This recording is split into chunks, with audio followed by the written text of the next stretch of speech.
আসসালামু আলাইকুম।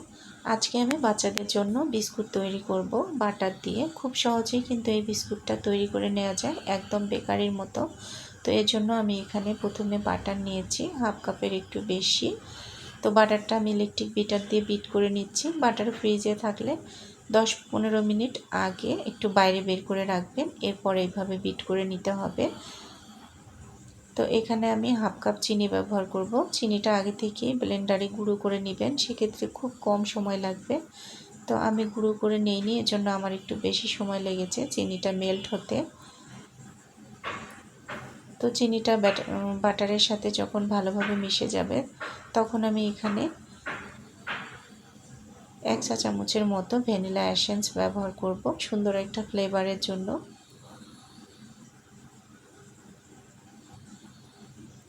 তো আরও কয়েক সেকেন্ড খুব ভালোভাবে বিট করে নিব। তো বিট করা হয়ে গেলে এখানে আমি ময়দা ব্যবহার করব। ময়দাটা অবশ্যই চেলে নিতে হবে।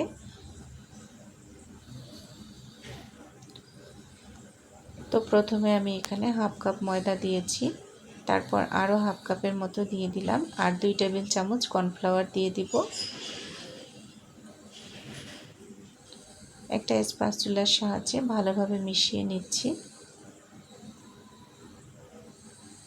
তো এখন আমি হাত দিয়ে খুব ভালোভাবে মিশিয়ে নিব।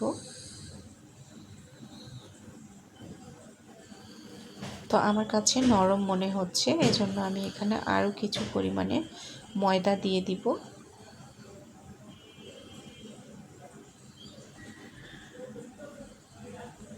তো দেখতেই পাচ্ছেন কেমন হয়েছে, বেশি শক্তও না একদম নরমও না, খুব ভালোভাবে কিন্তু এটা আমি মথে নিয়েছি। এখন আমি বিস্কুটগুলো তৈরি করে নিব।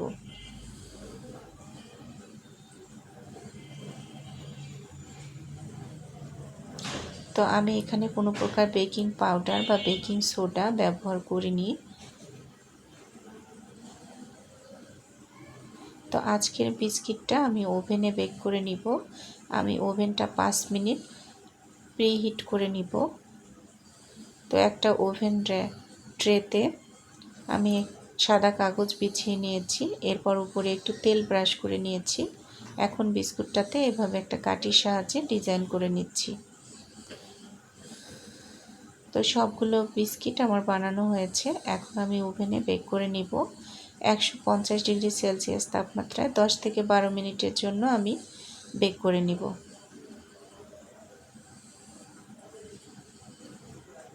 তো দেখতেই পাচ্ছেন বিস্কুটগুলো আমার বেক হয়েছে। এখন আমি বের করে নিব। বিস্কুটটা অবশ্যই ঠান্ডা হওয়ার পরে উঠাতে হবে, না হলে গরম থাকা অবস্থায় এভাবে উঠাতে গেলে কিন্তু ভেঙে যাবে। তো ঠান্ডা হয়েছে, এখন আমি বিস্কুটগুলো উঠিয়ে নিচ্ছি।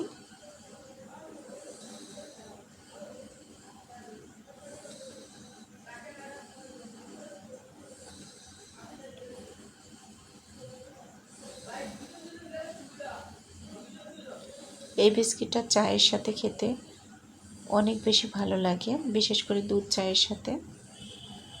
তো দেখতেই পাচ্ছেন কতটা কম সময়ে ঝটপট বিস্কিটটা তৈরি করে নেওয়া হয়েছে।